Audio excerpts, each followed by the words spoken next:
Stop eating that vegetable right now, I mean it.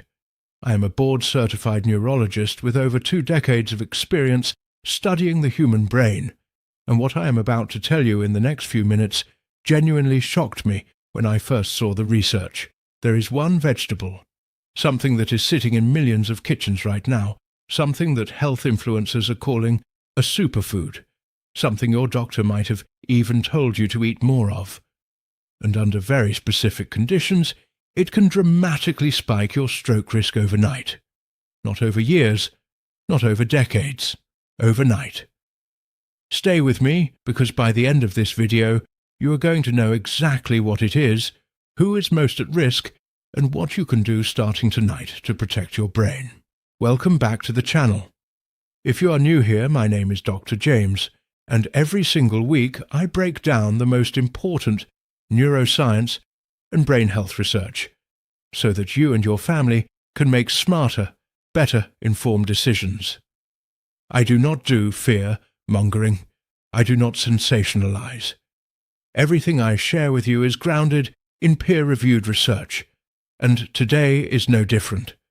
But today's topic is one that I genuinely did not expect to be talking about, because this particular vegetable has an almost universally positive reputation. People juice it. People add it to their morning smoothies. Fitness communities swear by it. And for the vast majority of people, under normal circumstances, it is completely fine. But here is the thing that nobody is talking about.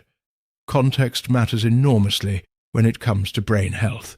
And for a very specific group of people, eating this vegetable at the wrong time, in the wrong amount, or alongside the wrong medications, can set off a dangerous chain of events inside the brain. So let us get into it, because this information could genuinely save a life. Let me start by giving you a quick primer on what a stroke actually is, because I want you to understand the mechanism here, not just the headline. A stroke happens when blood flow to a part of the brain is either blocked or when a blood vessel bursts. When brain cells are deprived of oxygen and nutrients, they begin to die within minutes. Strokes are the second leading cause of death worldwide and a leading cause of long-term disability. And here is what most people do not realize. A massive percentage of strokes are preventable. The choices you make in your kitchen, at your dinner table, before you go to bed at night, they matter more than most people understand. Now, the vegetable I am talking about today is spinach. And before you close this video, before you roll your eyes and say, spinach is healthy, everyone knows that, I need you to hear me out. Because the issue is not spinach itself. The issue is what spinach does inside a very specific biological context. And that context is far more common than you think. Spinach is extraordinarily high in vitamin K. A single cup of cooked spinach contains over 800 micrograms of vitamin K, which is nearly 10 times the daily recommended intake for most adults. Vitamin K plays a critical role in blood clotting. It is literally the nutrient your body uses to form clots and stop bleeding. Now, in a healthy person with no medications and no underlying conditions, this is not a problem. Your body regulates these levels and maintains what we call hemostatic balance, which just means your blood is clotting appropriately. Not too much, not too little. But here is where things get dangerous. Millions of people, and I mean tens of millions globally, are currently taking anticoagulant medications, also called blood thinners. The most common one is warfarin, also sold under the brand name Coumadin. These medications are prescribed for conditions like atrial fibrillation, deep vein thrombosis, mechanical heart valves, and a history of blood clots. What warfarin does is it specifically blocks the activity of vitamin K in the clotting process. It essentially competes with vitamin K to thin the blood and prevent dangerous clots from forming. The therapeutic window for warfarin is extremely narrow. That means the difference between a safe dose and a dangerous dose is very small.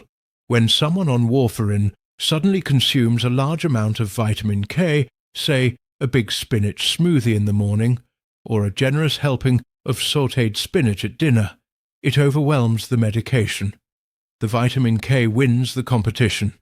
The blood becomes significantly thicker than intended, and when the blood becomes too thick, clots can form. Those clots can travel to the brain, and when a clot reaches the brain, that is an ischemic stroke. This is not a hypothetical risk. This is a well-documented, clinically observed phenomenon that neurologists and cardiologists have been tracking for years. I have personally seen patients come into the emergency department who had no obvious explanation for their stroke, and after careful investigation, a sudden and dramatic change in their dietary vitamin K was a major contributing factor. Now, I want to be very clear about something. This is not just about spinach. Spinach is the most dramatic example because of its extraordinarily high vitamin K content, but this same risk applies to kale, Swiss chard, collard greens, broccoli, Brussels sprouts, and parsley. All of these are high in vitamin K. All of these can interfere with warfarin. And here is the critical piece of information. It is not about eating these foods occasionally. It is about sudden, inconsistent changes in consumption. If you are on warfarin and you eat a moderate amount of leafy greens consistently every day, your doctor can actually calibrate your dose around that. The danger is when you go from barely eating any greens to suddenly consuming a massive green smoothie every morning because you decided to start a health kick. That sudden spike in vitamin K intake is what destabilizes your anticoagulation and puts you at serious risk. Let me now talk about the overnight part of this, because I know that caught your attention, and I want to explain exactly what I mean. Warfarin has what is called a delayed onset of action. It takes time to work and it takes time to be reversed. So if you consume a massive amount of spinach tonight, by tomorrow morning, the vitamin K is actively counteracting your medication. Your INR, which is the blood test we use to measure how well warfarin is thinning your blood, can shift dramatically within 12 to 24 hours of a significant dietary change. That is the overnight mechanism. You eat a large spinach-based meal tonight, you wake up tomorrow with blood that is significantly thicker than your therapeutic target, and the window for a clot forming in your brain has widened substantially. I also want to address something that I know is going to come up in the comments. Someone is going to say, "My doctor told me to eat healthy, and spinach is healthy." Yes, that is true. For the majority of people, spinach is an incredible food. It is rich in iron, folate, magnesium, antioxidants, and fiber. It supports cognitive function, reduces inflammation, and has been associated with lower rates of cognitive decline in older adults. I am not here to demonize spinach. I am here to tell you that if you are on blood-thinning medication, you need to be having a very specific and detailed conversation with your doctor about your diet and your INR levels. You need to be consistent. You need to be monitored regularly. And if you're thinking about starting a new diet or adding green smoothies to your routine, you absolutely must inform your prescribing physician before you do it. Now let me go deeper because there is another layer to this story that most people are not aware of, and it involves a condition called vitamin K deficiency itself. This sounds counterintuitive after everything I just said, but bear with me. There is a growing population of people who are actually chronically deficient in vitamin K2, which is a different form of the vitamin than K1. Vitamin K1 is found in leafy greens and is primarily involved in blood clotting. Vitamin K2 is found in fermented foods and animal products, and plays a crucial role in directing calcium away from arteries and toward bones.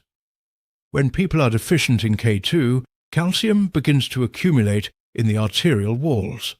This leads to arterial calcification, which is a major independent risk factor for stroke and heart attack. So, ironically, while excess K1 from spinach can increase stroke risk in people on warfarin, insufficient K2 can increase stroke risk in the general population by hardening and narrowing the arteries that supply the brain. This is why brain health is never a simple equation. This is why I always come back to the same foundational principle on this channel: personalized, informed, context-specific decision-making, not generic health advice, not one-size-fits-all dietary rules. What works for your neighbor may not work for you. What is medicine for one person can be poison for another. Let me also touch briefly on one more overlooked risk factor here, which is the interaction between high vitamin K foods and certain supplements.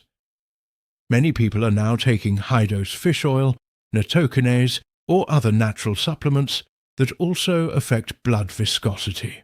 If you are stacking these supplements with a high spinach diet, and you have any underlying cardiovascular vulnerability, you are playing with a combination of variables that can shift your risk profile in ways that are difficult to predict without proper testing and medical oversight. I also want to highlight the population that concerns me the most, and that is older adults living alone. Many seniors are on warfarin or other blood thinners. They are trying to eat healthier, and they are not always communicating every dietary change to their doctor. They see something on television or social media about green smoothies being good for the brain. They start making them every morning. Their INR shifts. They have a stroke, and in many cases, nobody connects the dietary change to the neurological event because nobody thought to ask the right questions. This is a real and underreported pathway to stroke, and I want it on your radar. Here is what you need to do right now. If you or anyone you love is on any blood-thinning medication, sit down and have an honest conversation with your doctor or pharmacist about your diet. Ask specifically about vitamin K interactions. Ask to have your INR checked if you have made any recent dietary changes. If you have been inconsistent with your leafy green intake and you are on warfarin, get your levels checked as soon as possible. If you are not on any blood thinners and you have no underlying cardiovascular conditions, continue enjoying your spinach and leafy greens because they are genuinely excellent for your brain. But do it consistently, do it in reasonable amounts, and make sure your overall diet is balanced. Eat for your brain, not just for the trend.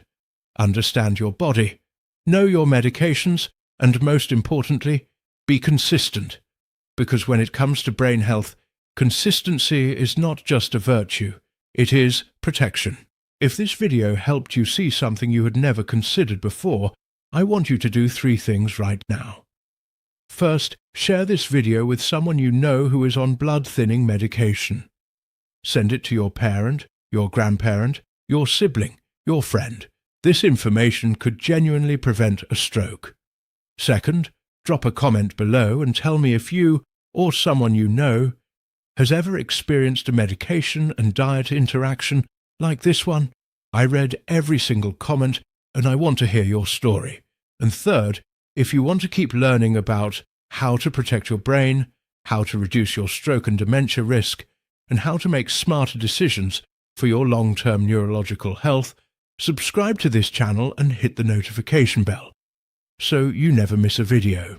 I put out new research-backed content every single week, and the next video I am releasing is going to cover the 5 early warning signs of stroke that most people completely ignore until it is too late. You do not want to miss that one. I will see you there. Take care of your brain. It is the only one you have.